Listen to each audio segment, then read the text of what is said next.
Haz como si estuvieras conmigo, y te prometo que tu hermana se arrepentirá de cada palabra que dijo hoy.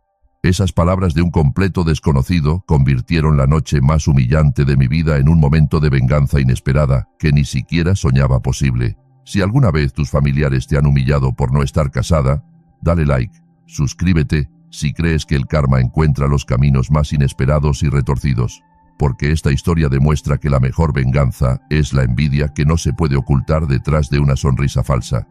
Y antes de continuar, escribe de qué ciudad eres. Nos importa saber hasta dónde llegan nuestras historias.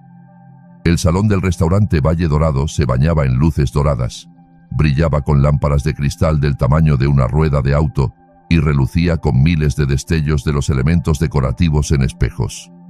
Era un verdadero cuento de hadas, lujoso y pensado hasta el último detalle.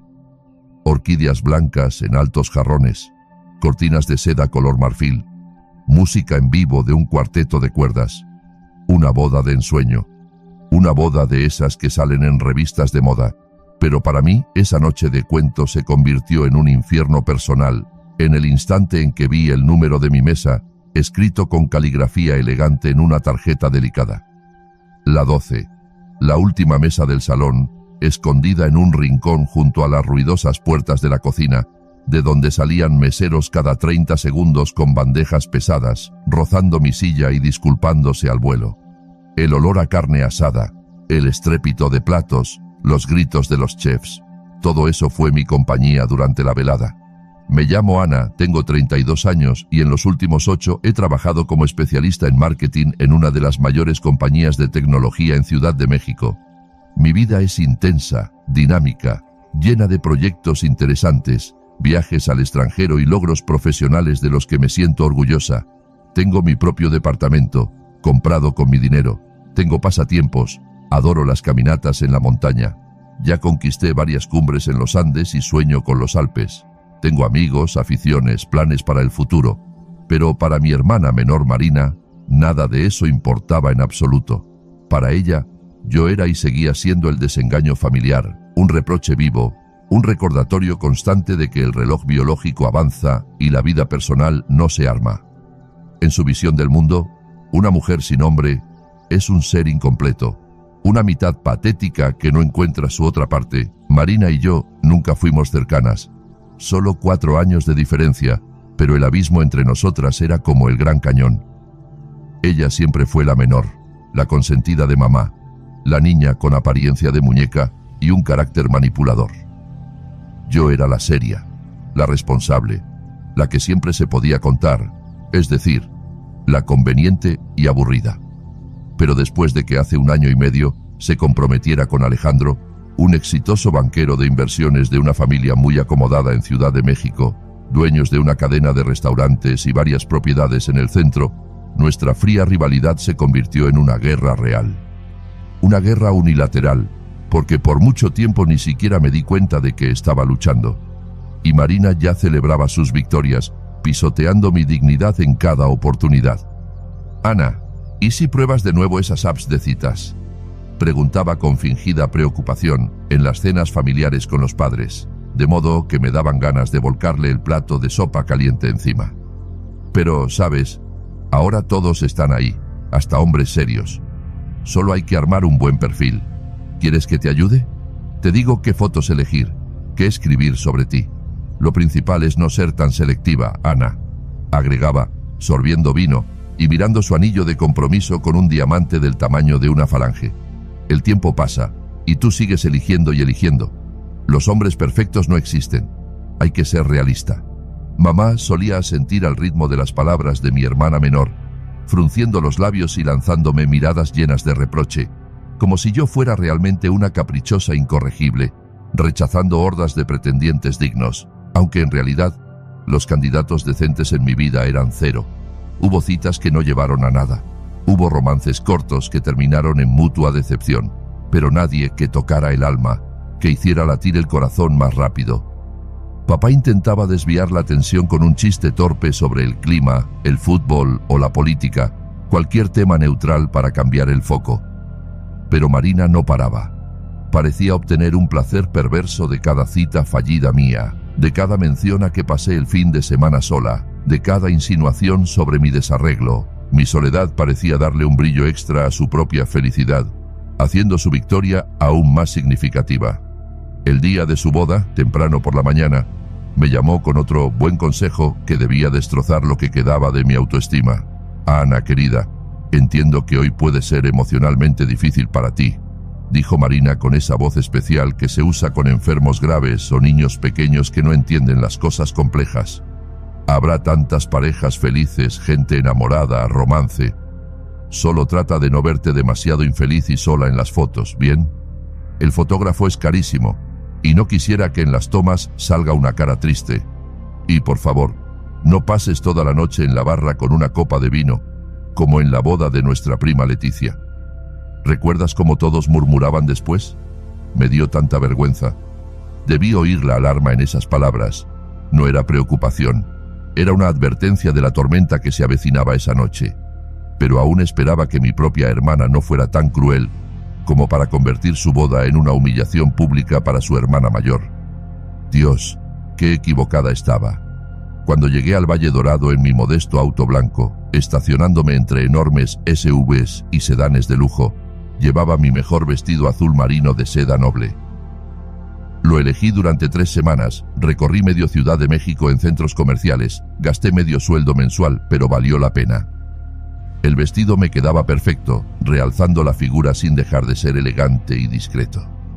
Me hice un maquillaje profesional, peiné el cabello en suaves ondas.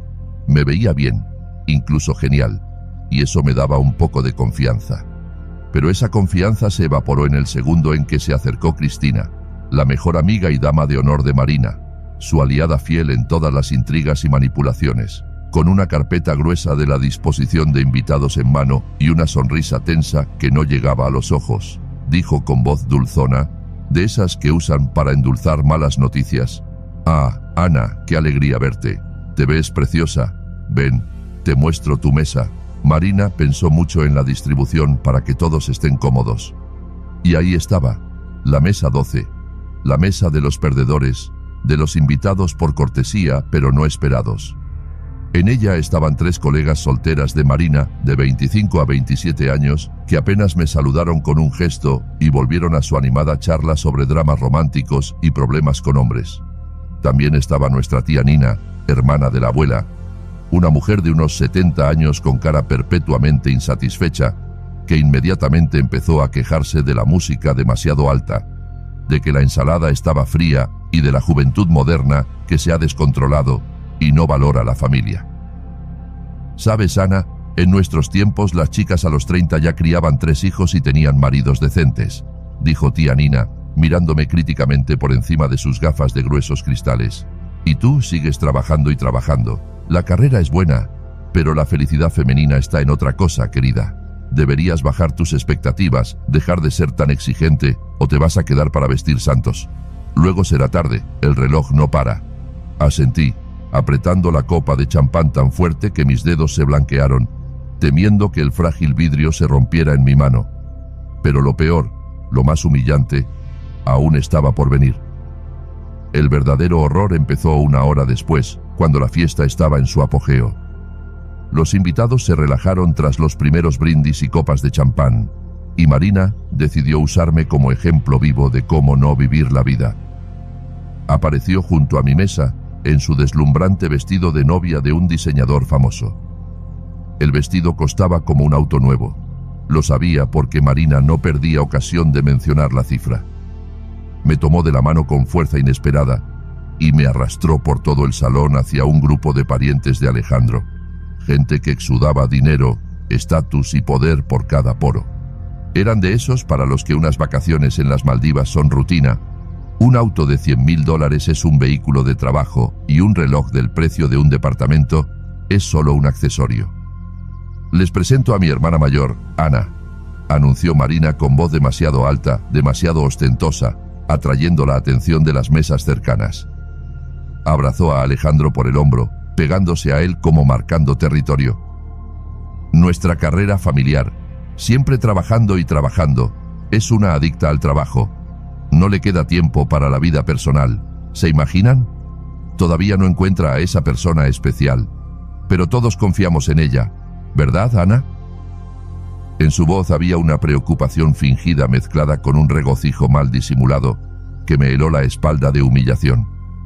Los parientes de Alejandro sonrieron cortésmente, pero con evidente lástima. Gabriela, tía de Alejandro, una mujer corpulenta de unos 60 años en traje de diseñador y joyas de oro macizo, me miró de pies a cabeza con esa mirada compasiva que se reserva para animales abandonados o personas con discapacidades visibles. «Pobrecita, no te preocupes tanto», dijo, meneando la cabeza y chasqueando la lengua. «Cada quien tiene su destino, su momento. Tal vez deberías ir más a la iglesia, rezar, poner velas». Mi sobrino Elías tardó en casarse, siempre en el trabajo, pero fue a la iglesia, conoció a una chica muy devota. Se casaron. Claro, se divorciaron 2 años después por incompatibilidad, pero esa es otra historia. Lo importante es intentarlo. Marina rió, y esa risa no tenía nada de alegre. Era la risa del triunfo, de quien disfruta humillando a otro. «Ana es una mujer muy independiente, ¿verdad, hermanita?», dijo, y la palabra independiente sonó como el diagnóstico de una enfermedad grave e incurable. Tiene estándares tan altos, exigencias tan elevadas con los hombres, un ideal inalcanzable en la cabeza. Yo le digo, Ana, baja a la tierra. La realidad no es un cuento de hadas. Solo no he encontrado a la persona adecuada aún, respondí con esfuerzo, intentando mantener algo de dignidad y no llorar allí mismo, frente a toda esa gente ajena pero tan segura de su superioridad. «Pero no puedes esperar al príncipe azul para siempre, querida», intervino Tatiana, madre de Alejandro, una mujer elegante con ojos fríos y peinado impecable. Ajustaba su bolso de diseñador que probablemente costaba como mi sueldo mensual. Mi hija mayor hizo justo eso. Eligió y eligió, esperó al ideal y al final se casó a los 43. Ahora no puede tener hijos por razones médicas. Se le pasó la edad reproductiva. Una historia muy triste. No repitas sus errores, mi niña. No pierdas tiempo. Sentí que todo se contraía dentro de mí por vergüenza y rabia. Vergüenza por estar allí como en un juicio público, objeto de lástima general. Rabia contra Marina por orquestar este espectáculo. Rabia contra mí por dejarme arrastrar.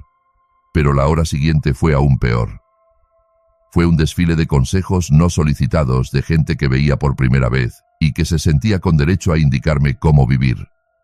Víctor, socio de negocios de Alejandro, un hombre de unos 50 con panza prominente y reloj de oro macizo, se acercó con un vaso de coñac y dijo con aire importante: «Mira, Ana, te lo digo como alguien con experiencia. Baja tus exigencias y sé realista. Las mujeres modernas piden demasiado a los hombres. Quieren un príncipe, pero ellas no son princesas, francamente. Encuentra un tipo normal con sueldo y sin vicios y ya está bien». Andrés, amigo de la familia del novio, un hombre charlatán que había bebido de más, compartió una historia inspiradora con entusiasmo. «Mi tía se casó por primera vez a los 50, con un viudo de 6 hijos. Y nada, viven, se las arreglan. Los hijos al principio no la aceptaron, la boicotearon, pero son detalles. Al menos no está sola, ves, nunca es tarde». Hasta el fotógrafo, un joven con peinado moderno y cámara profesional, metió su comentario. Al hacer las fotos grupales familiares preguntó varias veces si tenía acompañante, con quién vine, dónde estaba mi pareja. Cuando dije por enésima vez que estaba sola, levantó las cejas sorprendido y dijo: «¿En serio? Una chica tan guapa sola en una boda. Qué triste. Hay que cambiar algo en la vida, linda». Me quedé allí, sonriendo, asintiendo, respondiendo algo cortés y vago, pero por dentro bullía una tormenta de humillación y rabia impotente. Cada comentario era un golpe, cada consejo un escupitajo al alma, pero el clímax absoluto de este pesadilla ocurrió durante el tradicional lanzamiento del ramo de la novia. «Atención, atención, todas las solteras al centro de la pista», anunció el animador Andrés con voz de locutor de radio y una sonrisa pícara. En su tono oí una nota burlona, como si dijera: «Veamos a estas perdedoras que aún no se casan». Intenté fundirme con la multitud, esconderme detrás de una columna decorativa, fingiendo atar el cordón de mi zapato y no oír el llamado. Pero Cristina, la fiel dama de honor de Marina, Vio mi intento de escape. Cruzó el salón, me tomó del brazo con fuerza y me arrastró a la pista. «Ana, ¿qué haces? Vamos, vamos. Tal vez te toque y atrapes el ramo. Es una señal», lo dijo con esa falsa alegría que daban ganas de huir o golpearla. Me encontré en un círculo apretado de chicas risueñas y excitadas. La mayoría eran primas y amigas jóvenes de Alejandro, recién egresadas de la universidad, llenas de esperanzas e ilusiones, convencidas de que su vida amorosa sería mucho mejor que la de esta pobre tía de 32. Entre esas chicas radiantes me sentía como un dinosaurio en una fiesta infantil, un fósil fuera de tiempo. Marina estaba de espaldas, sosteniendo el lujoso ramo de rosas blancas, violetas delicadas y gipsófila, atado con cintas de satén. La vi girar lentamente, buscarme con la mirada en la multitud, y en sus labios apareció una sonrisa triunfal y malvada. Luego, deliberadamente, lanzó el ramo en la dirección opuesta, lo más lejos posible de mí.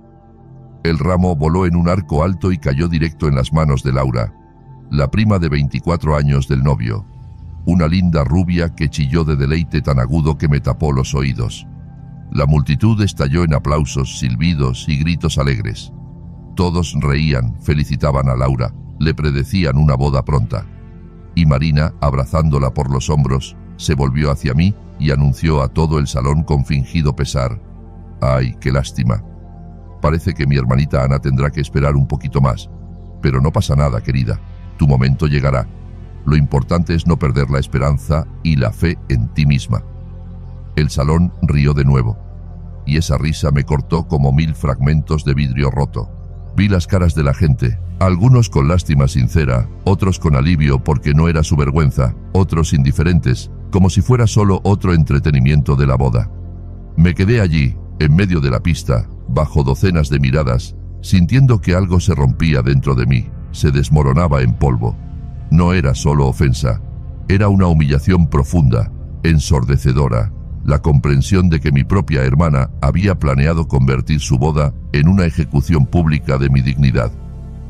Volví a mi maldita mesa 12 con piernas temblorosas, conteniendo lágrimas que ardían en los ojos. Las colegas de Marina ni levantaron la vista, siguiendo su charla interminable. Tía Nina meneó la cabeza y dijo: «Ves, Ana, hasta el destino te da una señal. Hay que cambiar algo, querida, antes de que sea demasiado tarde». Esa noche debía ser una celebración de amor, alegría y unión familiar. En cambio, Marina la convirtió en un espectáculo público donde yo era la principal perdedora, objeto de lástima y burlas. Ya pensaba seriamente en levantarme e irme, escabullirme al salida, subir al auto y alejarme mientras todos bailaban y nadie notaba la ausencia de la pobre hermana soltera de la novia. Que Marina disfrutara su victoria sin mí. Pero antes de reunir valor para darle ese último placer, ver cómo me rendía y huía del campo de batalla, una voz masculina baja, profunda y sorprendentemente calmada sonó a mi espalda: «Haz como si estuvieras conmigo». Me volví bruscamente y vi a un hombre que parecía salido de la portada de una revista de negocios.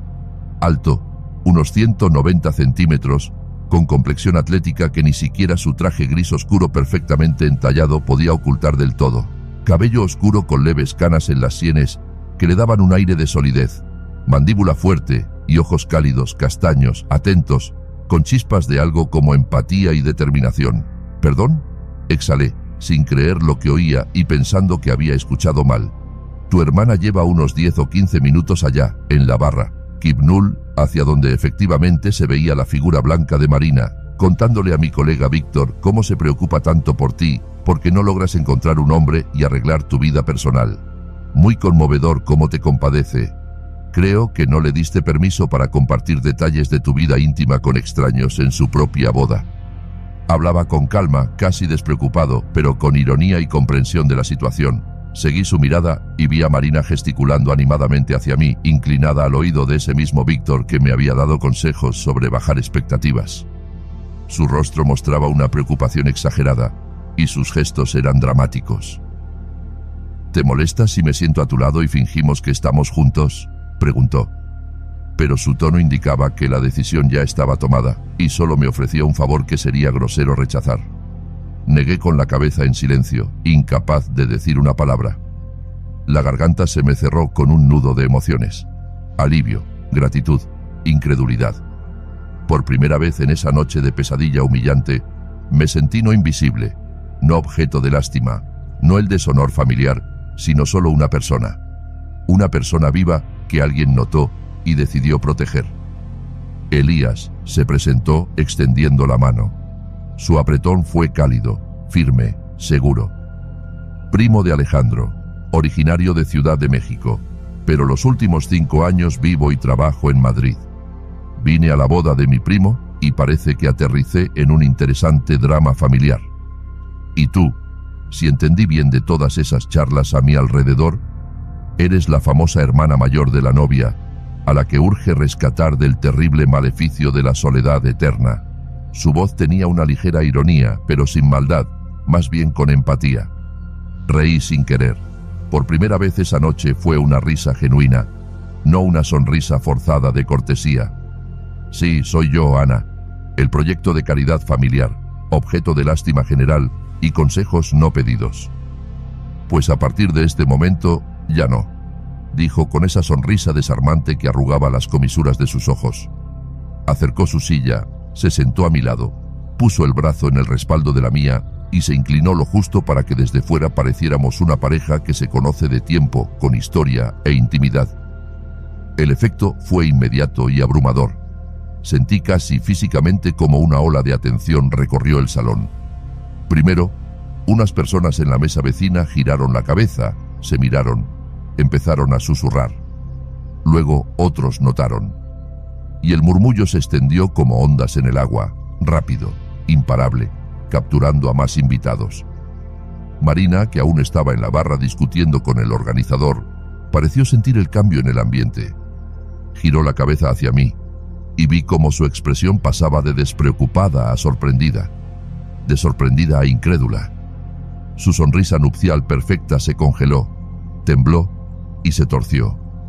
Luego avanzó hacia nuestra mesa, su velo blanco arrastrándose como la cola de un cometa furioso. «Ana», dijo, y su voz sonó medio tono más alto de lo normal, con notas de pánico sorprendido. «No tenía idea de que conocías a Elías. Nunca me lo mencionaste. ¿Desde cuándo se conocen? ¿De dónde?» Las preguntas caían una tras otra, rápidas, insistentes, exigentes. «Amigos de hace tiempo», respondió Elías con calma, y su mano tocó ligeramente la mía sobre la mesa, como si lo hubiera hecho 1000 veces, un gesto habitual de cercanía. «Solo perdimos contacto por un rato. Sabes cómo es, la vida, el trabajo, la distancia». Marina entrecerró los ojos. Vi cómo su mente trabajaba febrilmente, tratando de encontrar lógica, recomponer el panorama, entender qué pasaba. Sus cejas perfectamente delineadas se alzaron en confusión. «La verdad es muy extraño», dijo intentando mantener el control. «Ana nunca, jamás mencionó nada de ti, ni una pista, y nosotras somos hermanas, compartimos todo». «Prefiero mantener mi vida personal privada», respondí, y de pronto sentí despertar en mí algo olvidado, confianza, sentido de dignidad, derecho a límites. «Sabes, Marina, soy una pesada con el equilibrio entre trabajo y vida privada. No me gusta exponer todo al público». El pinchazo fue sutil, pero Marina lo sintió. Su sonrisa se tensó más. La situación era casi cómica. Toda la noche Marina se esforzó en exhibir mi soledad, mi supuesta existencia patética sin nombre, y ahora estaba frente a mí, ardiendo de curiosidad e intentando sacar detalles de una relación que surgió de la nada y arruinó su espectáculo de humillación cuidadosamente dirigido. «¡Qué maravilloso!», exclamó al fin, con notas de envidia y irritación mal ocultas. «¿Y desde cuándo volvieron a hablar? ¿Cuándo se reencontraron? ¿Es serio?» «Lo suficiente para entendernos», respondió Elías con esa media sonrisa misteriosa que claramente la enloquecía, porque no daba información concreta, pero insinuaba mucho. Marina se quedó unos segundos más, esperando pescar algo extra. Pero Elías se volvió hacia mí y empezó a contarme de su último viaje a los Alpes, ignorándola por completo. Tuvo que irse, y la vi dirigirse directo a Cristina, tomarla del codo y susurrarle nerviosa y rápido, lanzándonos miradas perplejas e irritadas. Cuando se alejó lo suficiente, Elías se inclinó y me susurró al oído. Parecía que se comió un limón entero, arrugada. No pude contener la risa, una risa profunda, liberadora, que nació en el vientre y salió, lavando la vergüenza y humillación de las últimas horas. No está acostumbrada a que yo esté fuera de su control, confesé. Para ella siempre fui predecible, conveniente, la hermana mayor responsable, a la que se le puede colgar cualquier etiqueta. Y de pronto salgo del guión. Mejor así, dijo Elías serio, mirándome a los ojos. Que adivine, que se enoje, que pierda el sueño tratando de entender. Será justo después del show que armó. La hora siguiente Elías interpretó su rol a la perfección, como un actor digno de un Oscar. Me traía bebidas, no solo yendo a la barra, sino preguntando qué quería, champán, vino, agua, jugo. Hacía chistes inteligentes y sutiles que me hacían reír de verdad. Me escuchaba con atención genuina, no con indiferencia esperando su turno, sino con curiosidad real. Y de vez en cuando tocaba mi mano, mi hombro, toques ligeros pero visibles, para que no quedara duda, estos dos están juntos. Pero no era solo actuación para el público. Realmente se interesaba en mí como persona. Preguntaba detalles de mi trabajo, no superficiales, sino específicos. ¿Qué proyectos? ¿Qué desafíos? ¿Qué me gustaba? ¿Qué me molestaba? Indagaba sobre mis caminatas en la montaña, qué rutas hice, cuál cumbre fue la más dura, qué planes tenía. Quería saber de mi reciente viaje a España, qué vi, dónde paseé, qué impresiones, en qué cafés tomé café. No eres para nada como esperaba al oír todas esas charlas sobre ti hoy, dijo entre canciones, cuando la música bajó y se podía hablar normal. ¿Y cómo me esperabas? Según las descripciones de tu hermana y su círculo, pensaba encontrar a alguien patético, desesperado, acomplejado, respondió directo, sin rodeos.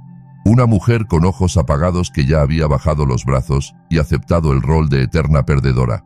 En cambio, veo a una mujer inteligente, interesante, divertida y muy, muy hermosa. Y francamente, no entiendo por qué estás sola, no me cuadra. Porque tengo estándares, dije sin pensar y temí sonar arrogante. Pero Elías solo rió, cálido, sincero, sin juicio. Y haces bien, bien por ti, dijo simplemente. En esas palabras había tanto apoyo que sentí algo cálido y olvidado descongelarse dentro de mí. Para entonces, Marina ya no disimulaba su obsesión por observarnos. Susurraba con Cristina, luego con otras amigas de la novia, que se volvían hacia nosotros tratando de ver mejor, entender qué pasaba.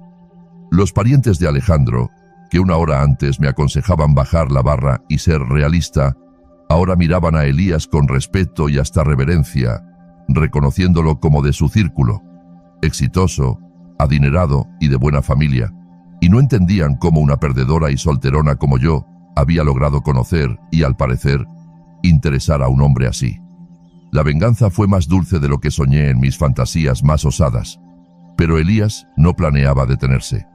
Cuando la orquesta tocó una melodía lenta y romántica, algo antiguo como un vals, se levantó y me extendió la mano con una sonrisa ligera y confiada. «Bailemos», dijo. No era una pregunta, era una invitación imposible e indeseable de rechazar. En la pista, con su mano firme en mi cintura y la mía en su hombro, sentí físicamente las miradas de toda esa gente que recientemente me daba consejos sobre buscar hombre, bajar expectativas y realismo. Vi sus caras de reojo, sorpresa, curiosidad, envidia, reconsideración. Pero lo extraño era que ya no me sentía vulnerable o humillada. Junto a Elías me sentía calmada y segura. Se movía con gracia natural de quien sabe bailar de verdad, no solo balancearse. Y sostener su mano, sentir el calor de su palma en mi cintura, era placentero. Tan placentero que casi olvidé que todo era una actuación, un teatro para el público. Tu hermana nos mira como si quisiera matarnos con el pensamiento, me susurró al oído, y un escalofrío me recorrió la espalda por su cercanía, su aliento cálido. Lo sé, respondí bajito. La vi. Parece que va a explotar de curiosidad y rabia. Excelente. Misión cumplida. Sonrió, y en sus ojos brillaron esas chispas pícaras que lo hacían verse más joven y atractivo. Alcé la vista y me encontré con sus ojos castaños, cálidos, con destellos dorados, y mi corazón saltó un latido. Este hombre, un desconocido total 2 horas antes, en una noche, me devolvió el sentido de dignidad que Marina pisoteó todo el día. Casi lo devolvió, tal vez por completo. En ese momento, Marina se acercó con Alejandro a remolque. Su sonrisa era tan forzada que parecía dibujada en una muñeca de porcelana. «Chicos, perdón por interrumpir su baile», empezó con voz temblorosa por emociones contenidas. «¿No les molesta si me llevo a Elías un rato? Alejandro quiere presentarlo a tío Miguel, una charla importante de negocios».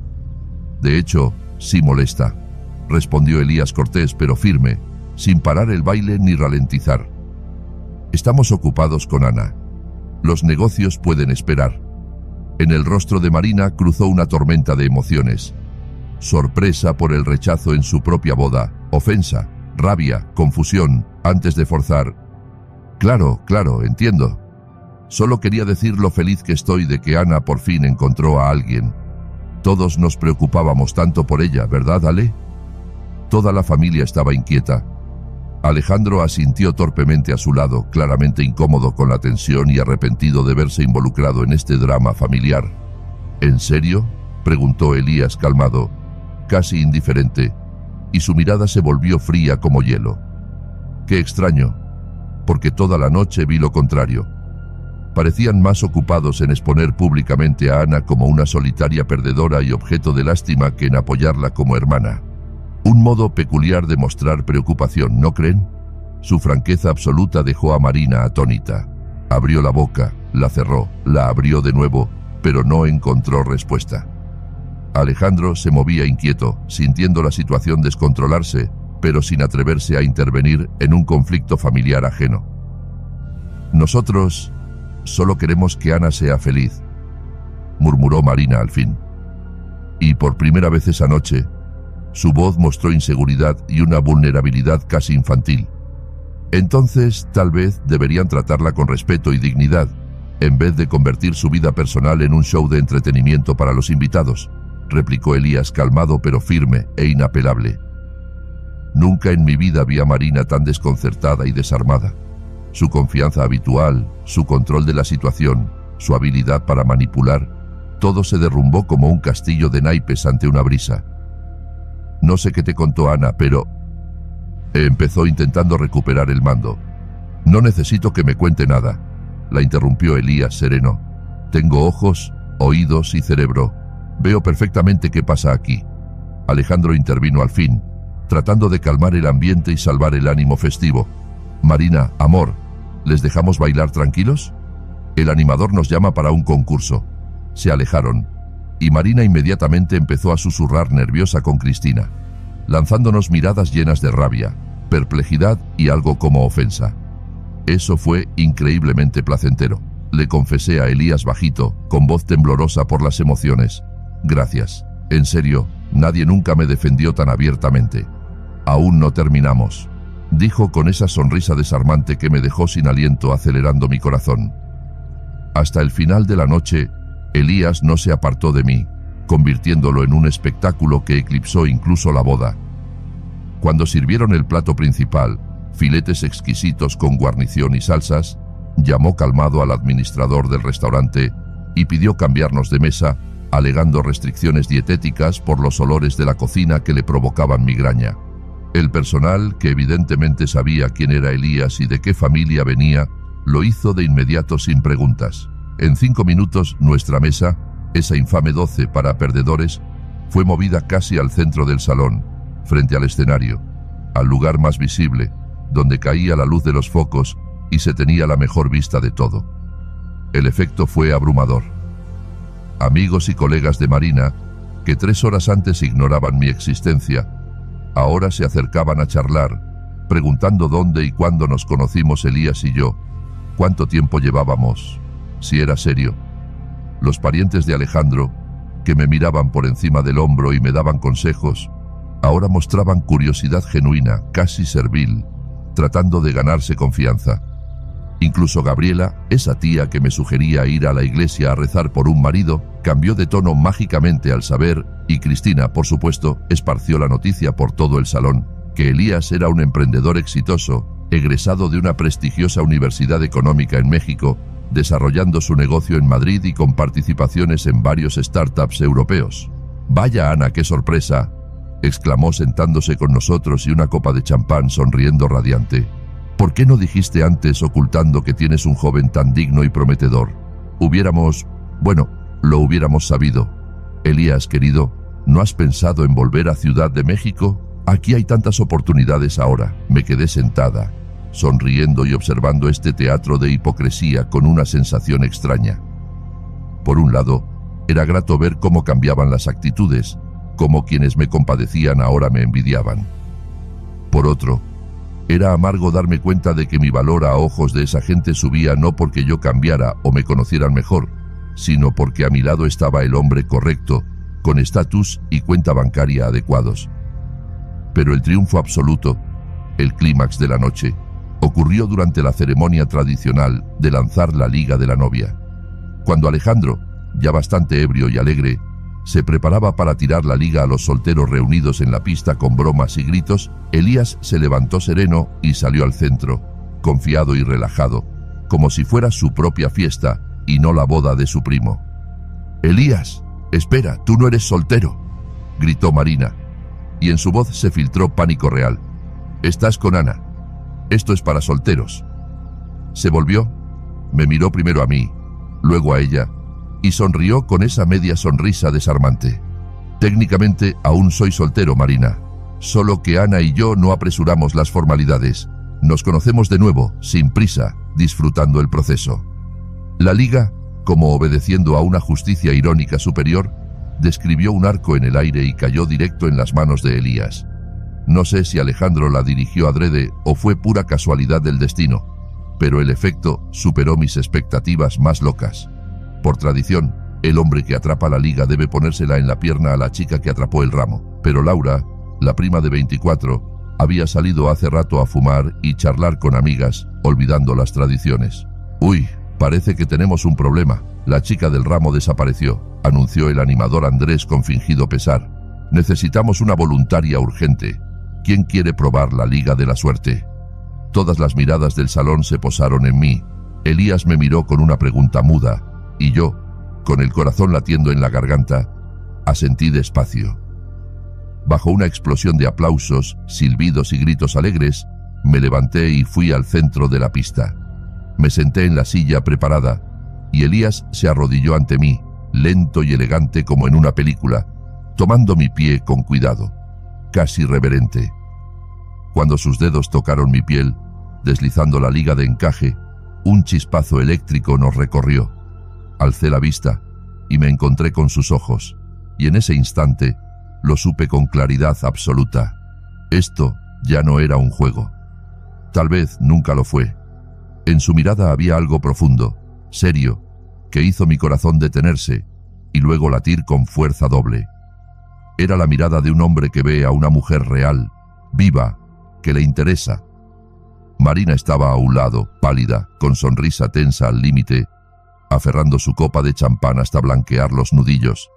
Observaba cómo su pobre hermana solitaria se convertía en el centro de atención, en la heroína de una historia romántica. Cuando la fiesta terminó, Elías me acompañó al auto. En el estacionamiento, lejos de miradas curiosas, pude exhalar la tensión de esa noche increíble. «Gracias», dije con voz temblorosa. «Sé que todo fue una actuación, pero me salvaste de la noche más humillante de mi vida». «¿Por qué estás tan segura de que fue una actuación?», preguntó serio, deteniéndose y volviéndose hacia mí. «Porque apenas me conoces», respondí. «Sé lo suficiente», dijo acercándose un paso. «Sé que eres bondadosa, incluso con quienes no lo merecen, que tuviste fuerza para resistir todas las burlas sin quebrarte, que eres hermosa por dentro y por fuera, y que tu hermana es una tonta si no ve el tesoro que eres para tu familia». Sentí lágrimas asomando, pero no de humillación y dolor. «Ana», dijo suave, «entiendo que empezó como una operación de rescate, pero entre el primer baile y este momento dejó de ser un juego para mí. Totalmente». Sacó una tarjeta y escribió su número personal al reverso. «Si quieres vernos de nuevo, no por venganza, no por probar nada, sino porque lo deseas. Llámame cuando sea. Tomé la tarjeta con dedos temblorosos. ¿Y si quiero llamarte esta misma noche?, pregunté. Respondió con esa sonrisa confiada. Entonces contestaré al primer timbre. Lo llamé 2 horas después de llegar a casa. Hablamos hasta las 3:30 de la mañana sobre trabajo, Madrid, mis sueños de abrir una agencia de marketing, caminatas en la montaña y por qué un buen café matutino es tan importante. 3 días después tuvimos nuestra primera cita real en un pequeño restaurante italiano en el centro de Ciudad de México. Nos sentamos en una mesa esquinera, bebimos vino, comimos la mejor carbonara y hablamos. 3 meses después éramos pareja oficial. Él volaba a Ciudad de México cada 2 semanas y yo fui 2 veces a Madrid. 6 meses después me mudé con él. Mi compañía aceptó el trabajo remoto y luego me animé a abrir esa agencia de marketing que soñaba hace años. Y exactamente 1 año después de la boda de Marina, Elías me propuso matrimonio en el mismo restaurante Valle Dorado, decorando esa infame mesa 12 con velas y flores. Sobre la silla había un letrero: Mesa para felices. Cuando se arrodilló, ya sabía la respuesta antes de que preguntara. La reacción de Marina a nuestro compromiso fue justo como secretamente soñaba. La hermana que por años trató de convencerme de que no era suficiente, ahora veía cómo me preparaba para casarme con un hombre que me amaba de verdad. Pero ¿sabes qué? La verdadera venganza no estaba en eso. No en probarle a Marina que merezco amor. No en mostrar al hombre correcto. La verdadera venganza fue darme cuenta de que su aprobación ya no me importaba. En absoluto. El respeto de Elías me mostró lo que realmente merezco. Y nunca más aceptaré menos. Nuestra boda fue mucho más modesta que la de Marina, pero 100 veces más feliz. Reunimos a los más cercanos en un restaurante pequeño con vista al río. En vez de humillar a alguien, solo nos alegramos mutuamente. Marina insistió en ser mi dama de honor. En su brindis dijo palabras bonitas sobre lo feliz que era verme enamorada, que Elías era la pareja ideal, que siempre supo que un día encontraría al indicado. Su versión reescrita de los hechos sonaba casi cómica para quienes estuvieron en ambas bodas. Pero a mí me daba igual. Ahora tenía a alguien que desde el principio vio mi verdadero valor. Mirando atrás, entiendo que la boda de Marina fue la peor noche de mi vida y el mejor punto de inflexión. Su crueldad me hizo ver cuánto tiempo permití que me trataran mal. Cómo toleré en silencio sus comentarios sarcásticos en las cenas familiares. Cómo creí que a los 32, sin sello en el pasaporte, era casi una sentencia. Pero gracias a esa noche, gracias a la humillación que organizó, conocí a Elías. Sin sus esfuerzos por mostrarme como una perdedora patética, tal vez no habría aceptado ayuda de un desconocido. Hubiera rechazado cortésmente, ido a casa y llorado medianoche. Pero estaba tan exhausta por las burlas que cuando Elías extendió la mano, la tomé, y eso lo cambió todo. A veces, las personas que nos lastiman nos empujan sin querer hacia cambios que transforman el destino. Marina quería que me sintiera patética y sola. En cambio, creó las circunstancias para que encontrara el amor de mi vida. Ironía del destino, ¿verdad? Intentando probar que nadie me necesitaba, me llevó directo al hombre que me hizo verdaderamente feliz. ¿Y sabes lo más gracioso? 1 año y medio después de nuestra boda, oí por casualidad una charla de Marina con mamá. «Mamá, ¿por qué todo le sale tan bien a Ana?», decía ofendida. «Invertí tanto en mi boda, y todos solo hablan de la romántica historia de Ana con Elías, cómo se conocieron en la mía. Hasta mi boda la convirtió en su éxito». Cerré la puerta en silencio y me fui.